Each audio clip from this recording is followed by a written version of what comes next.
Okay, badge bunnies, blue falcons, donut eaters, and energy drinkers. Old retired porch sitters. We're back again. Real American Blue.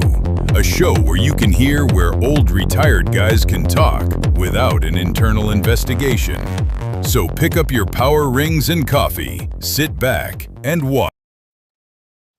Well, here we are again. Today was a shoot the bull session, and we've had a little bit of technical difficulty, so we're getting a little bit of a late start. I'm going to see if Rich has got his technical things fixed. Do you got them fixed, Rich?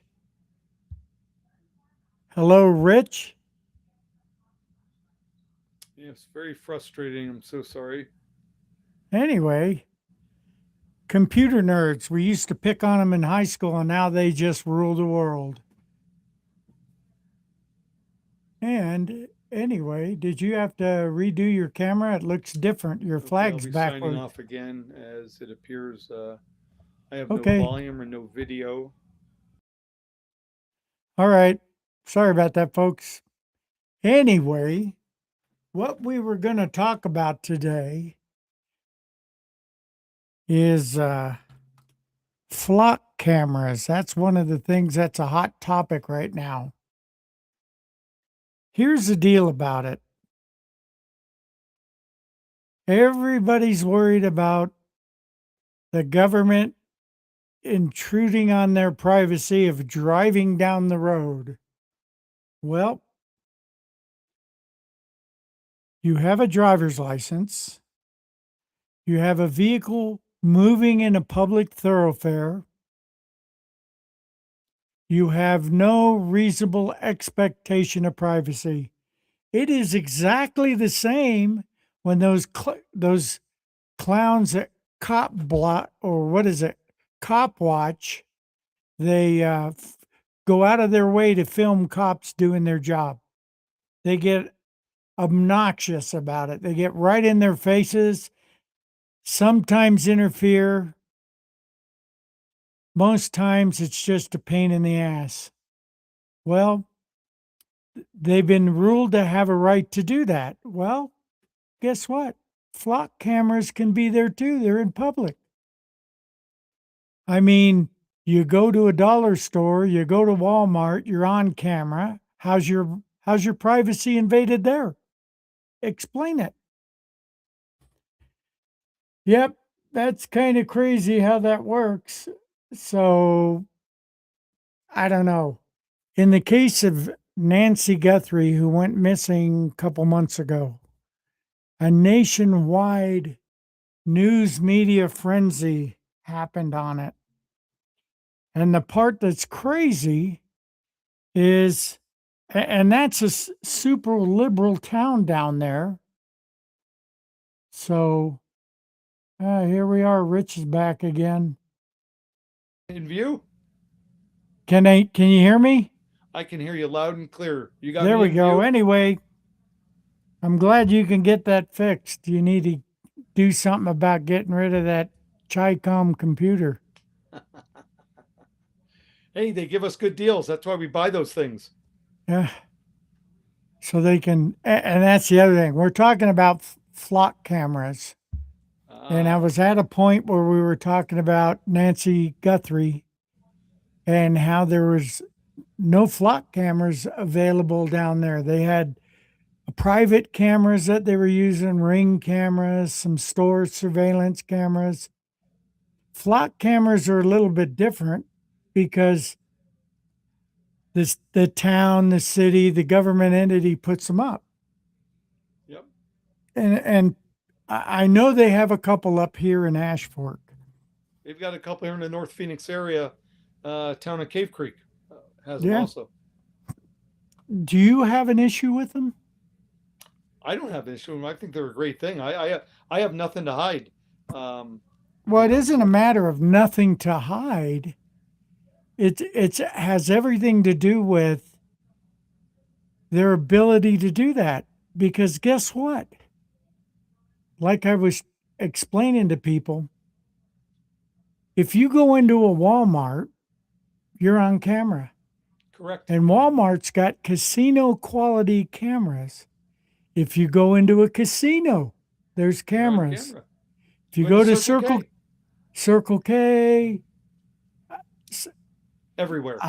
every gas station has them all over. Everybody's got cameras, even some people. And there's a couple people in town that have like 30 on their property. And you know, flock cameras in a public environment, I don't have an issue with. No. And we were talking about Nancy Grace or Nancy Grace. Guthrie. Why did that? Nancy Guthrie disappearing, and there weren't any flock cameras there because people bitch and they don't want them. There's no lighting down there. They bitch that they want dark skies. So when bad things happen, it makes it really tough for the cops to follow up on it. But they were using Ring doorbell footage. They were using other houses' doorbell footage, so cameras are out there. And they're a great thing. It's all relative to, life. The more people, the more population, the more problems, but you need more eyes and ears. And the Yep. electronic eyes and ears out there, they really do wonders for us. People have to stop looking at, there really is no negative to them. Yeah, People create the negative. You have no reasonable expectation of privacy in public. Correct. And like I was saying, these asinine cop watch organizations that go out of their way, they see a cop on a traffic stop, they go out and they hold their little cell phone up and start videotaping.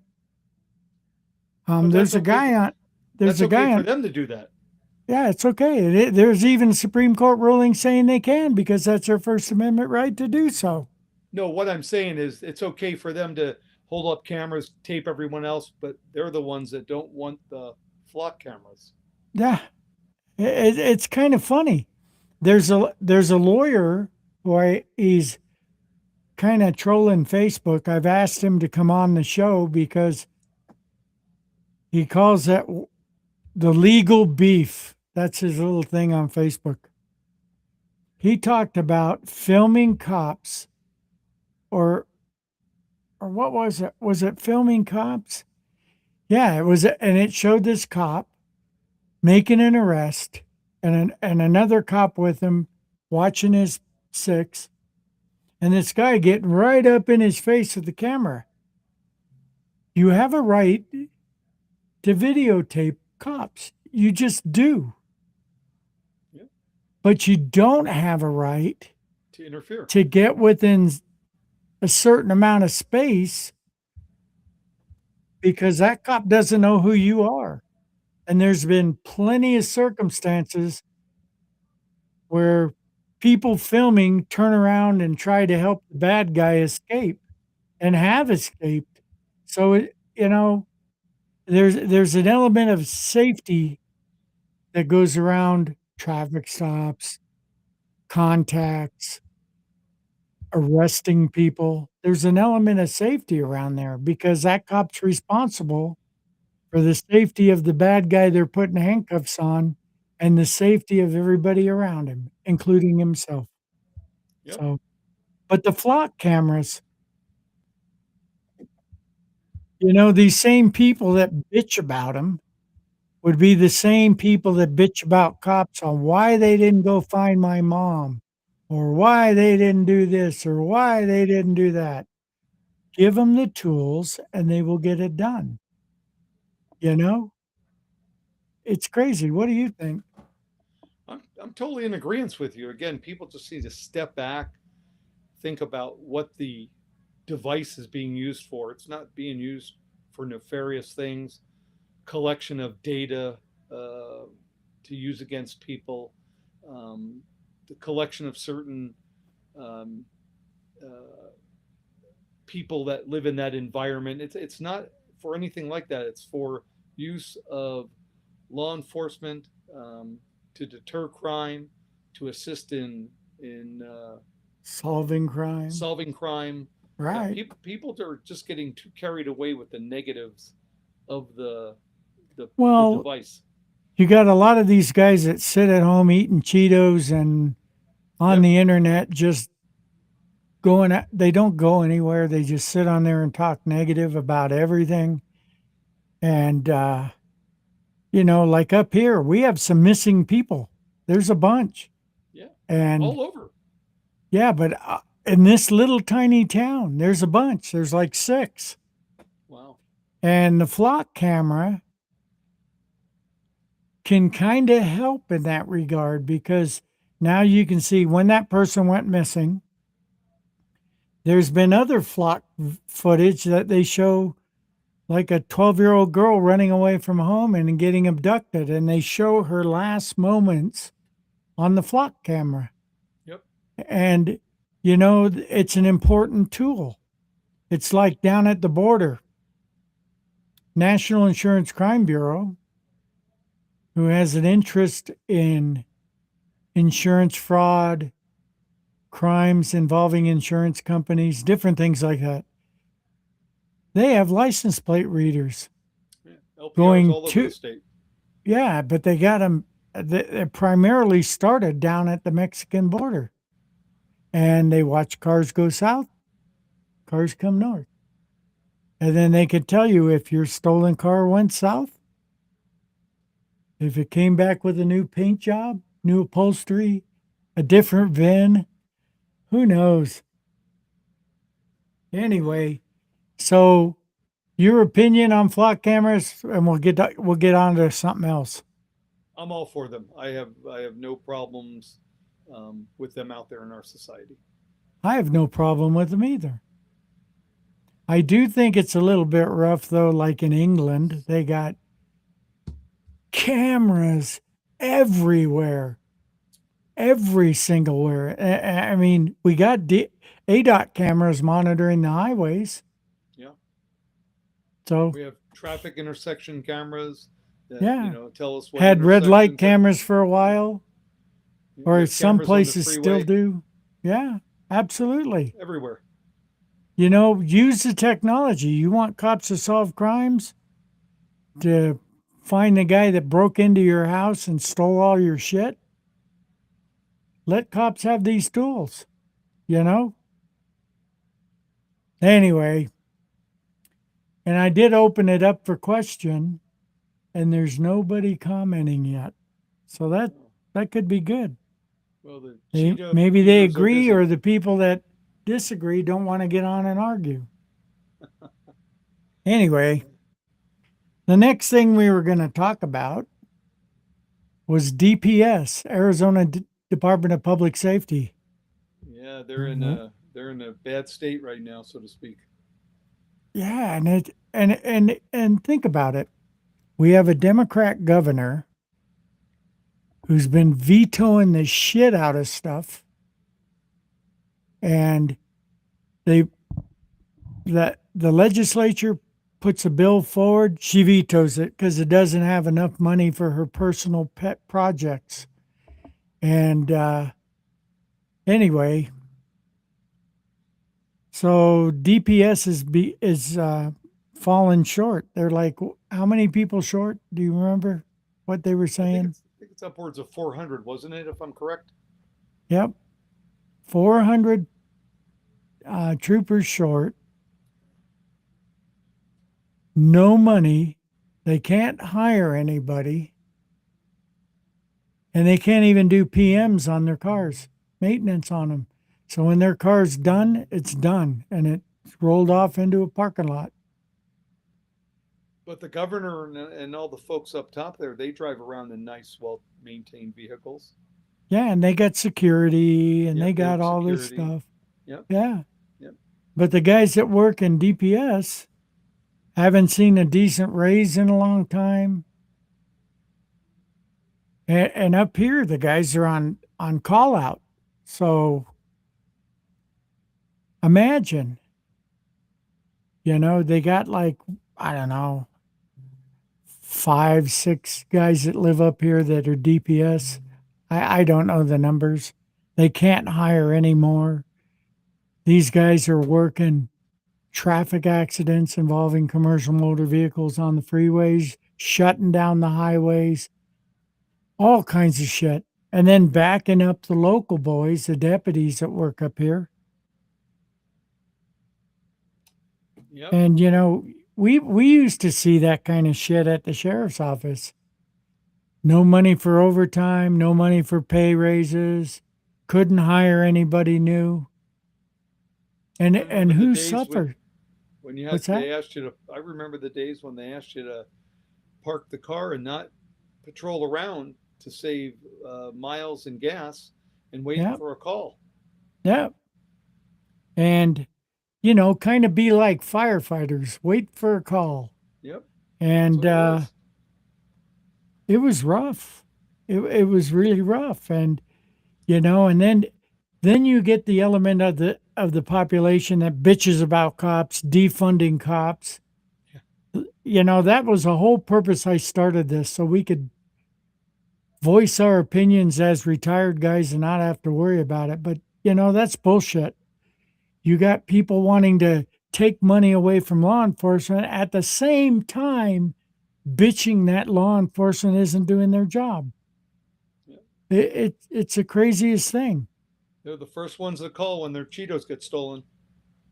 Oh yeah, the Cheetos. They get their Cheetos stolen. Hey, somebody broke into my house and it took you 15 minutes to get here. I want something done. How about take DNA? What was taken, sir? Just my bag of Cheetos. That's it. Oh, and I forgot to say, and my porn tape that I had over there. Okay, well, aren't you guys gonna do DNA? No. You know, Sorry. we had something, and I didn't hear about it yesterday, and I don't know if that panned out, but we had an Amber Alert for a little kid. Do Yeah, you know anything? they found the child.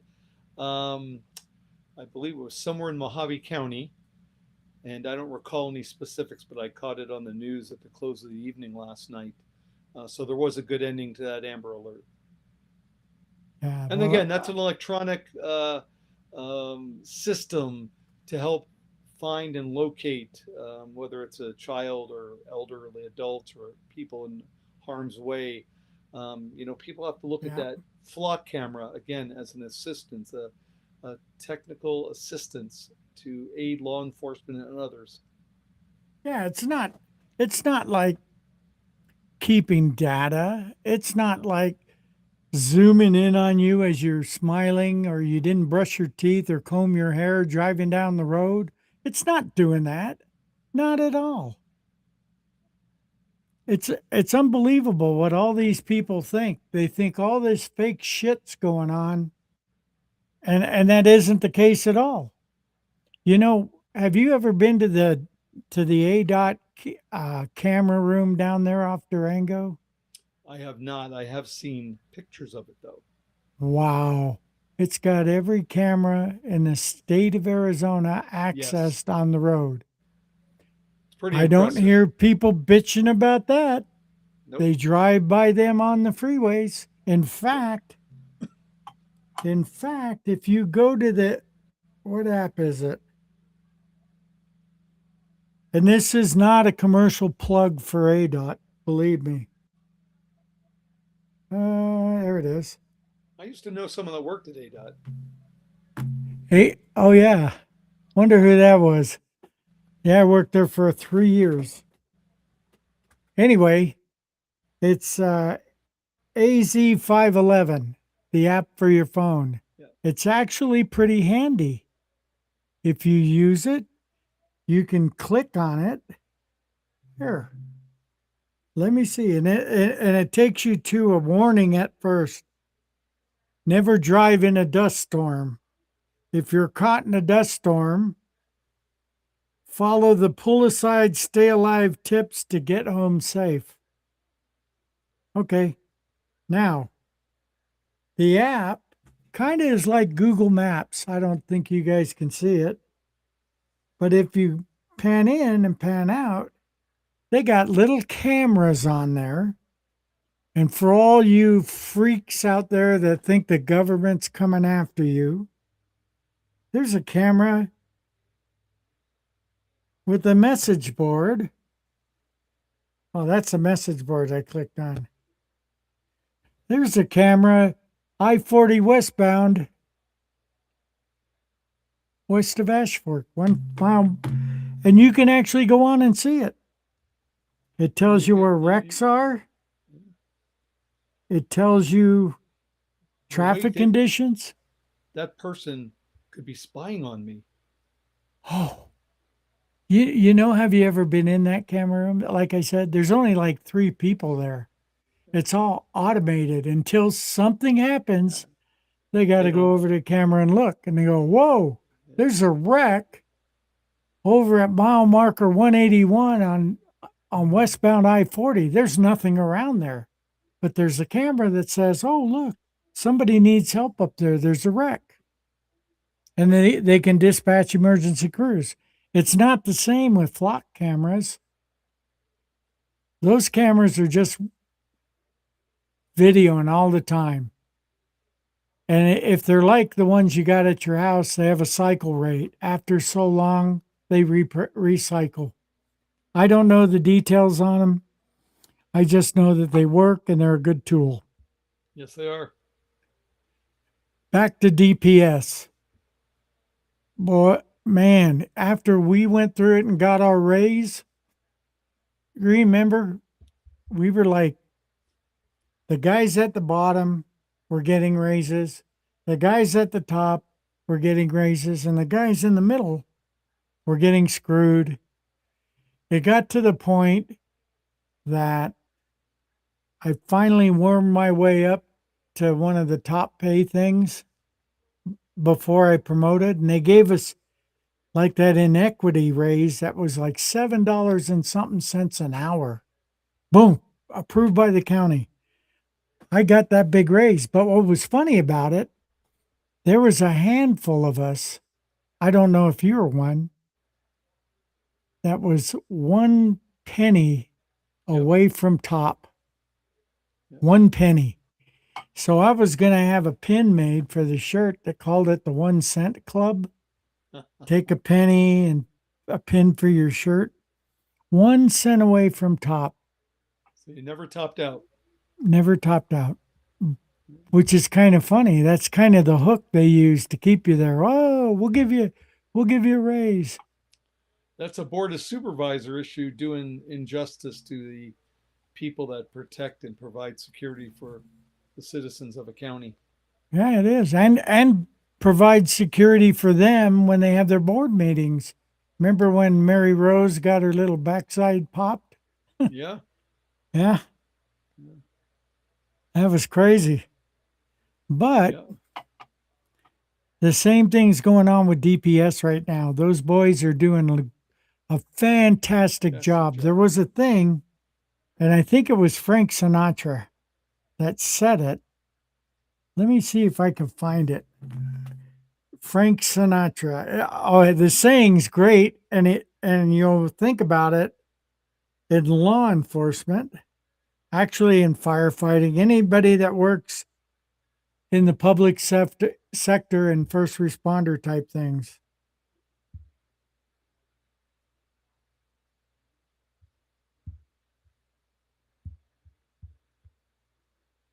Here we go.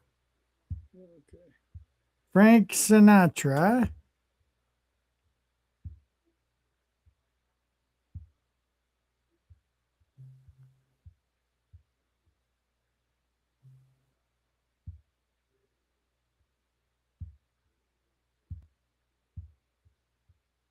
Let me see. That's mine.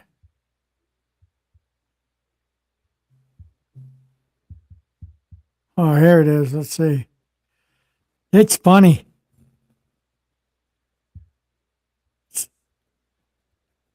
Good evening.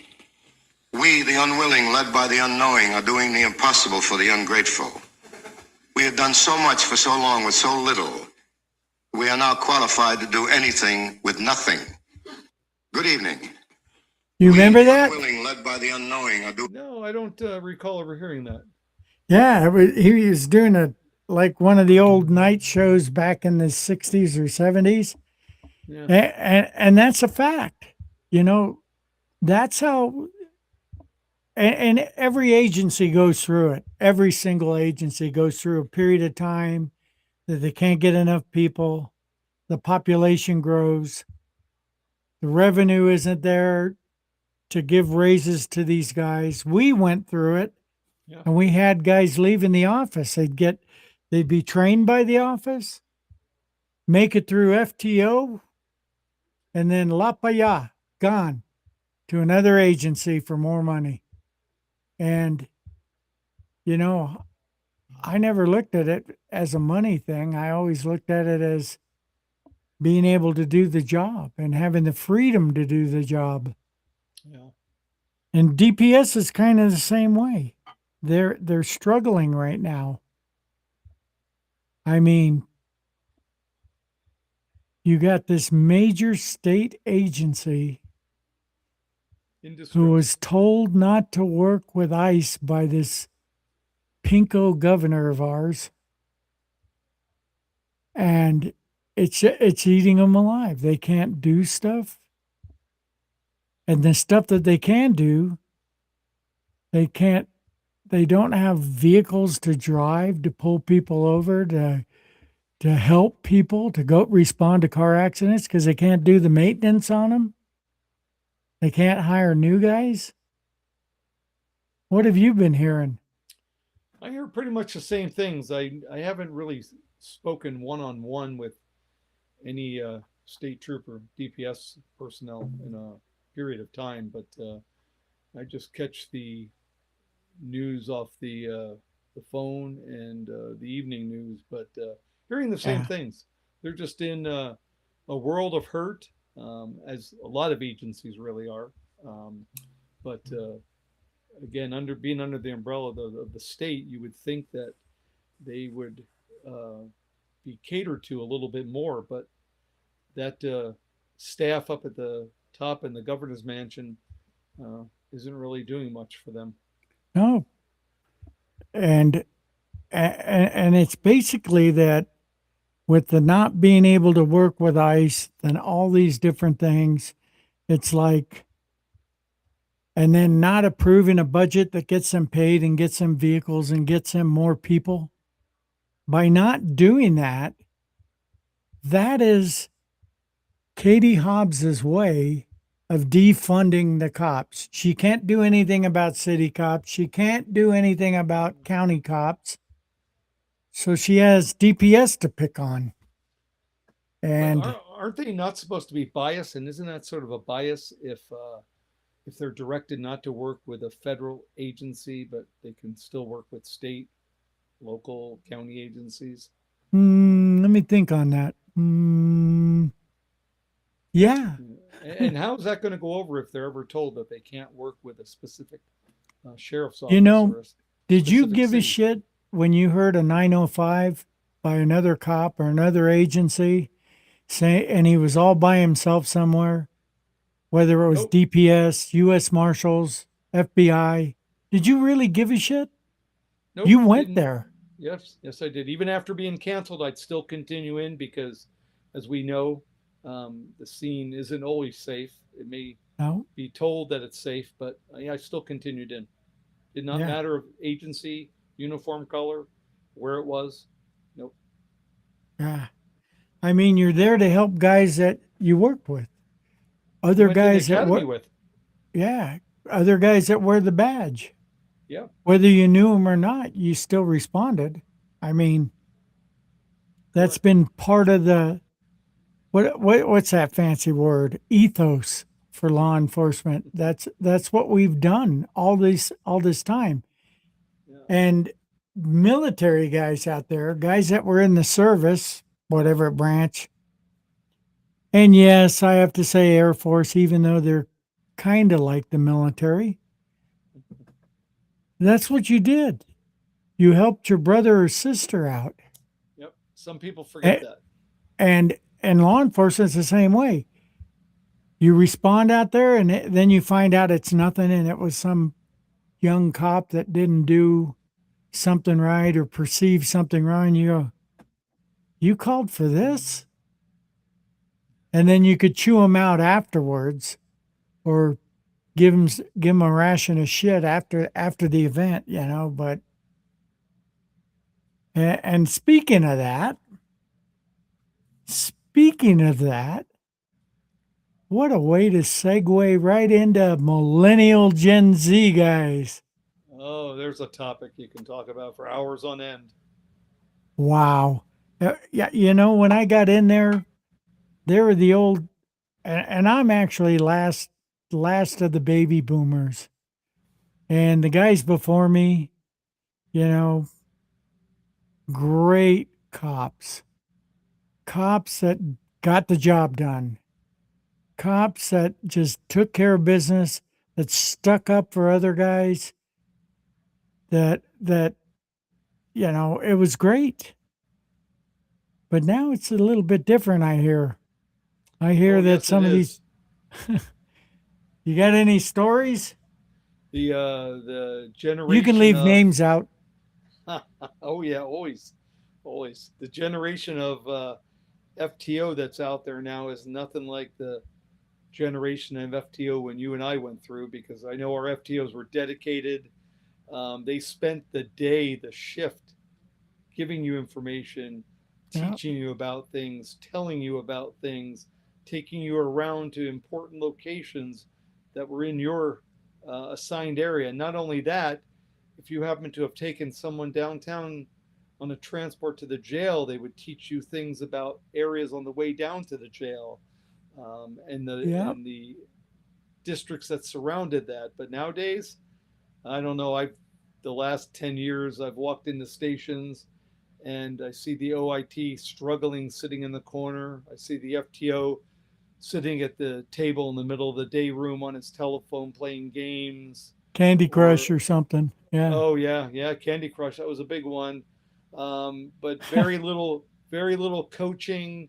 Yeah, to that OIT. I see these young OITs over the years. I've seen at nighttime sitting in the station with their FTOs instead of, the FTO teaching them, go out there, rattle doors in the business district, drive neighborhoods, Drive the uh, backs of businesses. yeah, see what lights are left on, what garage doors are left open in neighborhoods, and Yeah.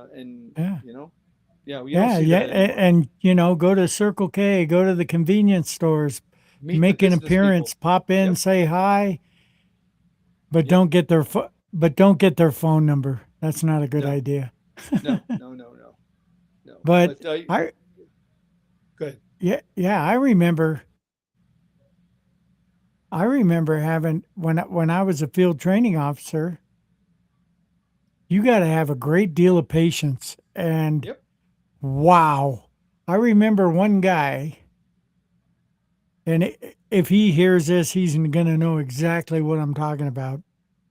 We were driving out by Wickenburg somewhere, and we're driving along, and I'm sitting in the passenger seat, which is tough enough when you're seasoned, an old salty guy. And he's asking me about suspended license tickets, how it works, and how you write the report for it. And I was trying to explain it to him. So I said, you give him the citation, you print out the KQ, and you do all these other things. You attach it to the citation, and you do this. I get done saying it while we're driving, and he goes, "Huh?" And I had just got done saying everything. So I go, "Okay." So I explain it again. And that was it. Well, he would do that on occasion with other questions, like, do this. He'd ask a question about it, responding to a death investigation or whatever. And I explained it to him. Then he'd go, huh? And I wouldn't give an answer. He goes, aren't you going to tell me? I said, I did. I'm not going to repeat myself. You need to pay attention. That's part of being that job. You got to be able to take notes, think on your feet, do shit at a split second, make a decision. And listening is part of that decision, you know? Well, the unfortunate thing with the FTO field training officer program is it's almost, it'll never be perfect. First, they allow people to be FTOs that have minimal job experience, especially nowadays being so short in law enforcement. They let someone test to be an FTO after 2 years on. Wow. You know, you can retain information, but it doesn't mean you can do much with it once it's once you've learned it. Yeah. A good FTO is really a supervisor, leader of one, and if you can't lead one, you definitely can't promote further down through your career and lead more than one. But you've got to understand learning modalities. Is the individual kinesthetic, visual, audible? Just because Yeah. he's not getting it one way, well, maybe I need to give it to him a different way. And if he doesn't get it that way, maybe I need to give it to him a third way. But it doesn't mean he's not going to be successful and he's not cut out for the job. You have to Yeah. understand the individuals you're teaching, Yeah. and we Yeah. just don't have FTOs that a lot That that ca- I've that seen. that that care, that Yeah. understand that. Yep. You know, I was also training another guy, and I don't know if he's still down there at the office or if he's long gone. And we were down south, Chandler, Queen Creek, County Island area before Queen Creek was big. And we'd stop at a Circle K, and it's summertime, hot as shit. And you're wearing your vest, you're so friggin' hot. And we go in for a drink. I'd get just a regular 32 ouncer, put it in the cup holder in the car, and be done. This guy would get a 44 or 52 ounce big ass cup, Huh. and it wouldn't fit in the cup holder. So So he has to hold it. he put it between his legs as we're driving, Not good to do. and it stuck up, and he had all kinds of issues with steering and everything. So one day when he did that, we were going to a hot call, and I can't remember exactly what it was. I told him, pull over, pull the fuck over. He pulled over. I go, dump that drink out, dump it out, throw the cup in the back. He dumped it out. I said, go. And we took off because now he could drive. The cup Yeah. wasn't hitting the steering wheel. And when we got done, he asked about it. I said, I've been watching you. You get this big ass cup. We could stop at a Circle K anytime we want. Get a smaller cup that fits a cup holder. Yep. Stupid shit, little stupid things. And you got to break these guys of some of the bad habits they've developed. And, you know, they got to pay attention. That's all I can say. Have you ever, I'm assuming you had some trainees as well, OITs? Yeah, I was a FTO for the sheriff's office for just about 20 years, field training officer. A lot of the people, I'm not going to take credit, but a lot of the people that I had under my watch went on to Chiefs, take up positions as captains. sergeants, lieutenants, captains. I was proud, but maybe I had one little iota of a portion of that I was responsible for, but they themselves were a good individual and were able to absorb the job and do well, and Yeah. they put themselves up the ranks. Well, But and you gotta give them a little bit of room. When you're an FTO, you got to give them a little bit of room. You got to let them learn. Got to it's let them nerve wracking. learn. What's that? It's nerve wracking when you're on your field training process, going through that. Even though you finished the academy and they taught you all the great stuff, when you have to now apply it daily, 3 or 4 days a week for 15 weeks, under 3 different field training officers, and every field training officer, having their own likes and dislikes. It's nerve Yeah. wracking to try to apply that information you've learned, and but a lot do it, and there are one or two that don't. Yeah. It's kind of funny how that works. And now I could just imagine with the millennial Gen Z folks coming up through the ranks, and Oh, and yeah. I did it. What was it? After we got the MDCs and we had that, I went out one time.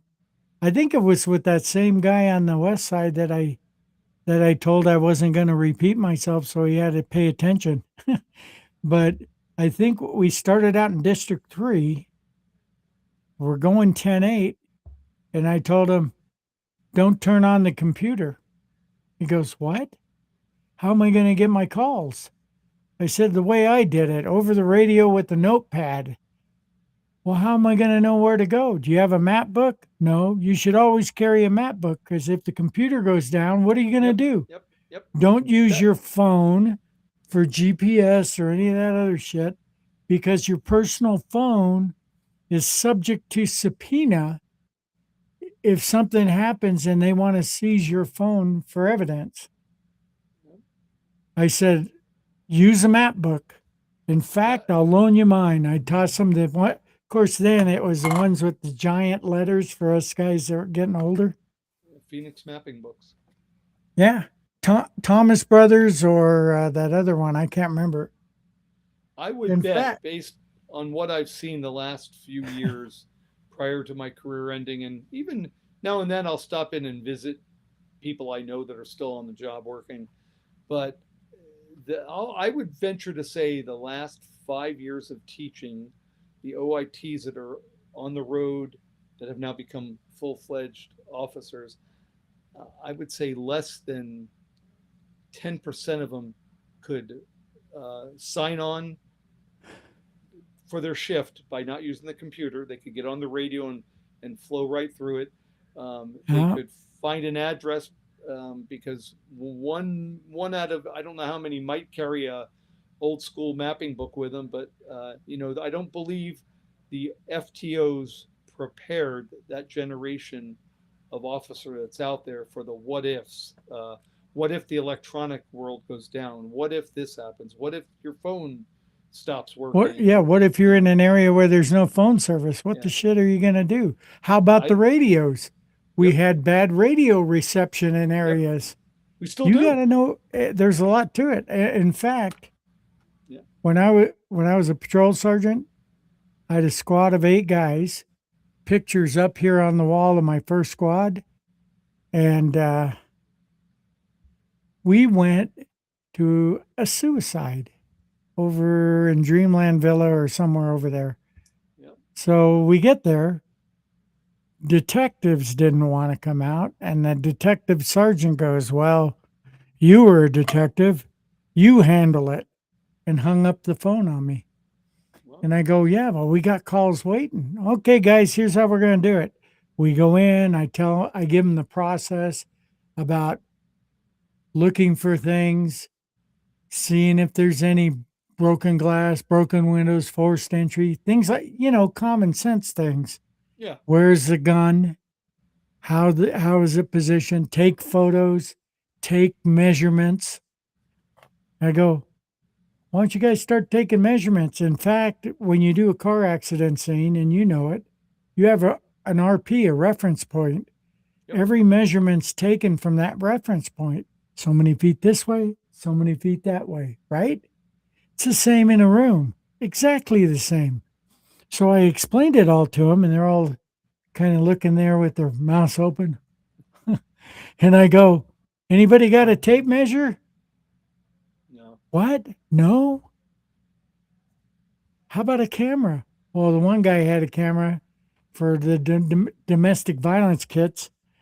So I go, hang on, went out to my car, grabbed my Harbor Freight tape measure, brought it back, gave it to him. I say, now go to work. I'm going to go over here and make sure nothing else was going on over here or, that kind of thing. My nickname on the road was the Kmart car. Why is that? Because if you needed it, I had it in my car. That's kind of like me because were you ever in the Boy Scouts? I was. Be prepared, baby. Yep.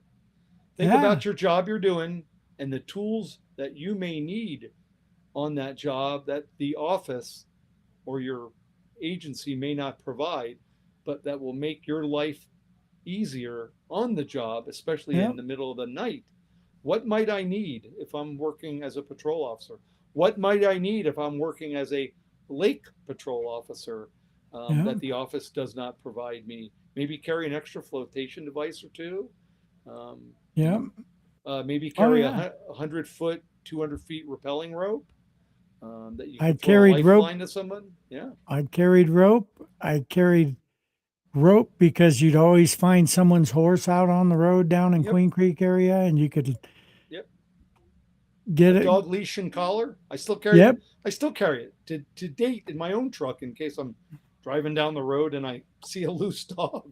I got one of those things from animal control, the little new, the long-handled noose things that you hit a button on, and it, you just put it around their neck and hit a button from a distance, and you can catch them. Yeah, And yeah, I mean that stuff's. They give you stuff at the office now. They give you shields for your car. You had extra ammo. yep. You always carry backup guns or whatever. The But district office I worked at, I got two dog kennels donated because you're always getting loose animals and turned in, and they always call a police officer for what reason I don't know. When you have animal care and control, but they're just a short manpower and they don't work weekends and nights, which they should. But what do you do yep, when you have this dog turned into you? Where do you put it until you can't let it run around the station? So, no, yeah, we you do what you had to do, yeah, and it's crazy. Hey, got there to were a think couple. outside the There's box. a couple things. Today is Mother's Day, Oh yes, yes, yes. and I Very wanted to important day. say, uh, my mom's, both my stepmom and my mom are no longer here, It's bummer. and we I miss them dearly because you don't have anybody to go talk to, and Nope. now I'm the old man in the family, so hopefully they'll talk to me. Yep. But I owe my mother a lot. She instilled a lot of good things in me, which I appreciate to date. She was an old schooler, and yeah, it's appreciated. And but to all the mothers out there, uh, yeah, have a great, wonderful Mother's Day. all You all you deserve it. mothers and mothers have a Yeah, good yeah, day. yeah, And then, yeah, because we're getting close towards the end. We had a little bit of a slow start, but the yeah. other big thing is, isn't it officially starting Monday, Police Week? I believe it is. Yes, and I believe I know I did a memorial. I went and viewed a memorial down with the Maricopa County Sheriff's Office on Friday, in Right, front of their headquarters there, where they were doing what they call the laying of the roses on Jake, the horse statue that's out there. right. But yeah, they will be sending as I believe several agencies locally will be sending a group of folks to Washington for those that have lost officers in the Yeah, past year. yeah. I saw one of the. I saw on Facebook the post for Maricopa County with you and Melissa. You escorted her. Yep, yep. Melissa Brackman. I had the opportunity to be with her and her daughter and son, and escort them for the day there. That was an honor. Yeah, and she was on our show a while back. And for those that out there that don't know who she is, her husband, Lieutenant Chad Brackman, Great man. a great guy. He was my lieutenant basically when I was a sergeant, and what an amazing guy. And He was a leader, not just a yeah, supervisor. He was a he leader. was. Yeah. Yep. And that's another topic for down the road, leadership. Yeah. Well, I've got Maybe, a great man that's lined up to come on. That wants to come on the show. He's an author of a book. It's called Requisite Leadership, and he would like to make an appearance on our show and talk about the difference of managers and leaders. yeah. We, And I'm working on something too. well, We need to Many of get you some, guys out there, both in the military and in law enforcement, have been to motivational training, right? Where you hear a speaker get up and talk about how things are. Um, the gentleman that's going to be on the show June 7th is just one of those guys, Lieutenant Colonel Dave Grossman. oh, great man. Great man. And he's the author of 17 books, including one I saw recently, Killology. Killology. And he was an Army Ranger, just a hard charging guy. And it's going to be a pleasure to have him on the show June 7th. And we're also getting, it isn't nailed down yet on a specific date, Liz Collin. She does new stuff up in Minneapolis, Minnesota. She was on the show before. She was involved in a movie called The Burning of Minneapolis, or Minneapolis Burning. I can't remember the exact name.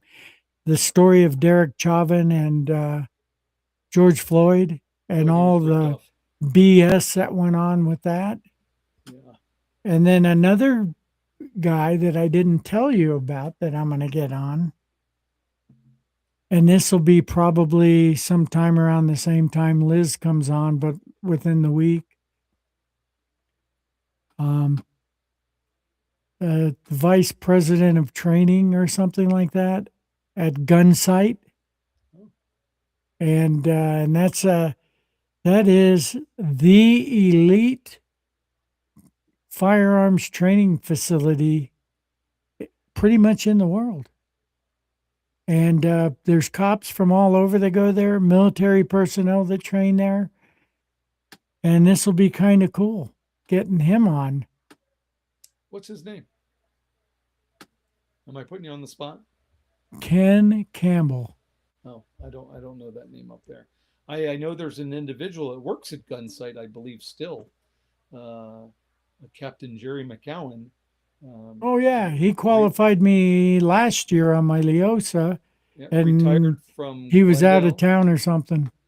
PD. I Yeah. went through a police academy that he was in the commander of Wow. prior to attending the Phoenix Regional Police Academy back in the day. But yeah, Jerry McCowan is a great man, and there is a leader right there. Yep. Yeah. And apparently, I don't know which agency, it is California though. And that's where Mr. Campbell comes from. He retired out of an agency out there.